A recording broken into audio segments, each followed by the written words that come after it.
Sehebat itukah kripto? Betulkah kripto ini akan menggeser semuanya di seluruh dunia, mendisrupsi semua bidang seluruh dunia? Saya pengen mewakili orang-orang usia 30-40 ke atas yang very skeptical with crypto. Coba jelaskan dulu, menurut sudut pandang Andi itu gimana menghadapi orang-orang tua seperti ini? Ya, kalau saya sih, kita simpel aja. Sebenarnya kripto itu diciptakan bukan untuk menggantikan, tetapi sebenarnya menambah. Menambah dalam artian apa? Contoh Pak, kalau misalnya kita punya bisnis crowdfunding ya, sekarang kita bisa melakukannya di dalam bentuk penerbitan koin. Kalau misalkan di stock market kan ada yang namanya underlying di company ya.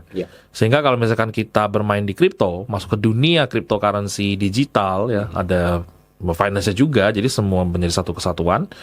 Orang bisa melakukan crowdfunding dan itu global Pak. Coba kita bayangkan, ketika kamu mau berbisnis di Web2, Web2 itu apa sih? Web2 itu konvensional bisnis lah, konservatif ya. Jadi kalau misalkan dulu kalian Web2 itu harus menjual franchise gitu ya, prospek orang, dan itu dalam ruang lingkup adalah Indonesia, atau kita lokal nih. Tapi kalau dengan adanya kripto, kita post di X, di Twitter, ada investor dari India masuk ke dalam sistemnya kita. Misalnya kita ada bisnis namanya Hyperfund itu ya. Nah itu saya juga terlibat di dalam, kebetulan saya sih investornya juga Pak.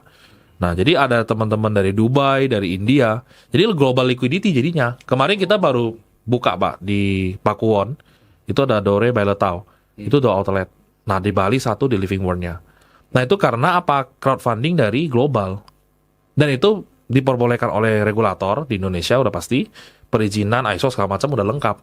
Nah makanya ketika sudah lengkap kita bisa melakukan menyambungkan Web2 dan Web3, ini kan berarti menambah nih, menambah use case atau kelebihan kita supaya lebih efisien Pak, lebih efektif dalam lu doing business.